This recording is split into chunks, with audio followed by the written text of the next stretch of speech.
So that's where we left off. Yeah. And I think you talked about being a copy boy. That's too bright. You talked about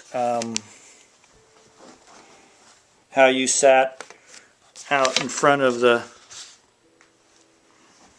Chronicle waiting for an opportunity to be a copy boy. Yeah, okay. But then you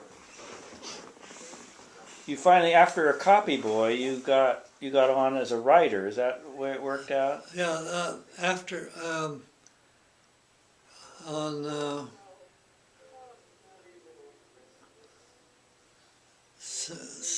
let's see, I became a copy boy January 1st, 1937. Yeah, I said that.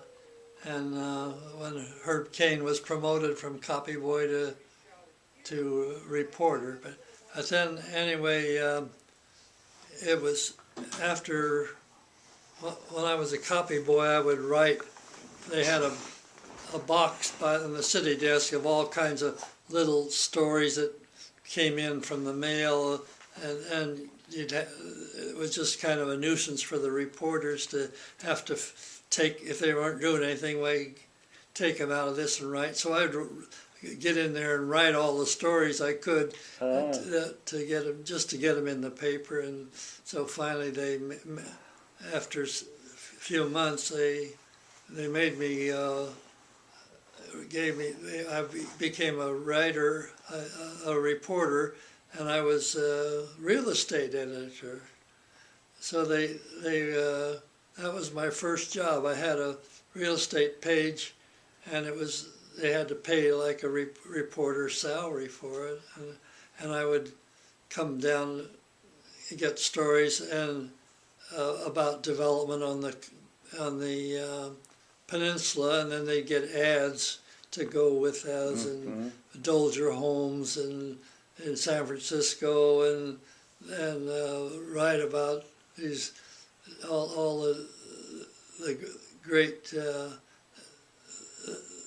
boom they had in all of the anyway, in San Francisco there were 2 or 3 big builders that had a open house every week, and we'd put that in the real estate page, and I'd come down and we'd put in Ladera or stuff that was developing down in the peninsula here. And so that was my first assignment as a reporter. And then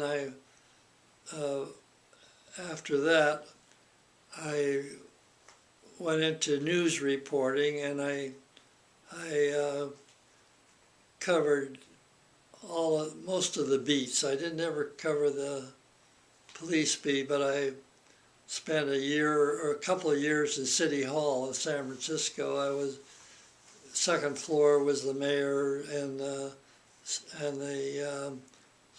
supervisors and the county city manager, and then the fourth floor was all of the we had one reporter there, and we also had another reporter on all of the courts, all of the district courts in the courthouse. And so I did both of those jobs for a few years, and so I covered all of the beats. I covered and then when war came along, Abe Melankoff was the name of the day city editor, and he went off into he was a reserve officer, so he went off into the war, and I became day city editor, and there was a city editor, John Bruce, and he had a day city editor. I came in at 9 in the morning and organized all of the assignments for the reporters and photographers and stuff, and then our work was through at 6 o'clock, and then the night editor came on, and so forth. And so I became day city editor, and after I'd done all the beats and everything. And then when the war was over, well, before the war was over, I was assigned to the best story I'd ever been assigned to. Was the start of the United Nations. It was in San Francisco on May 25th, 1945. Oh. And instead of that, I got hot in the draft. And so there was one of my friends was had been science editor of the Chronicle, named Milt Silverman, and he was working on a Navy project in Baltimore at the university there. And so when he heard I was hot in the draft, he told me to come back there, and I could work with him in the OWI, I think it was called. And night before I left, I got a telegram from the Navy. It said, "Don't come." That's all it said. And they had found I was a bad risk because I had belonged to the YMCA in campus at Berkeley, and they were supposed to be a very radical. Terrible organization, because they allowed communists, which was the legal party, to meet in their building. And we always had a representative present at that, and the Berkeley Foreign American Legion guys would take down the names, find out who was in there, and report us as communists, you know. And so anyway, I was dinged from the Navy job, and so I was hot in the draft again, and I was covering a school board meeting, and so I said, well, I was talking to the attorney for the school board. His name was Irving Breyer, and I said, this is my last school board meeting. I'm hot in the draft. I'm being drafted to go into the Army, you know. I'm 1A. And so he says, oh, don't, it's too late for that. He says, don't do that. So he said, on Monday, you go down to Pier 3 and you report to the Andrew Forsyth School of Seamanship. And they teach you to row a boat, and then you can go out in the merchant marine. Oh. And I said, oh boy, I said, that's so much better than this other thing. And so that was Irving Breyer. His son is a Supreme Court Justice, Breyer. Breyer, yeah. Yeah. And but anyway, it was he was a school board lawyer.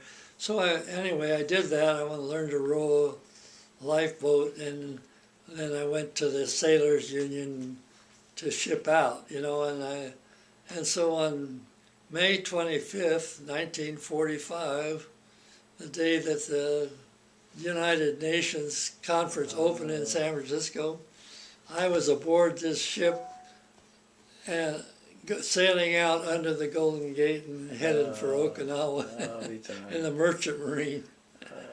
So I missed my big assignment that time. But anyway, after I had lots of experiences in the Merchant Marine too, of course, and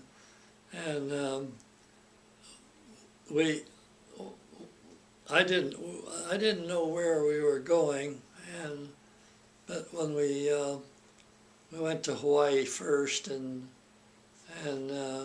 picked up a whole bunch of Seabees who had come from South Pacific, and they were hit. We didn't know where they were going. We didn't know where we were going. It ended up they were going the same place. It was Okinawa. But anyhow, we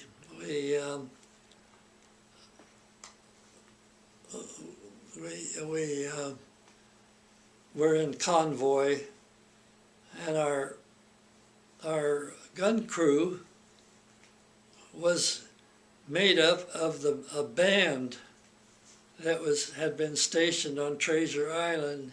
It was a military band. So every night they'd play us concerts, and in the daytime they would pull sleeves past the ship, and they were the gun crew. So they would practice gunnery every afternoon, and so they were double duty, and they're the ones that came to our house after we got there and played for our big dance at our party. All of the Treasure Island band. So anyway, we went to Honolulu first, and there were only 3 hotels there.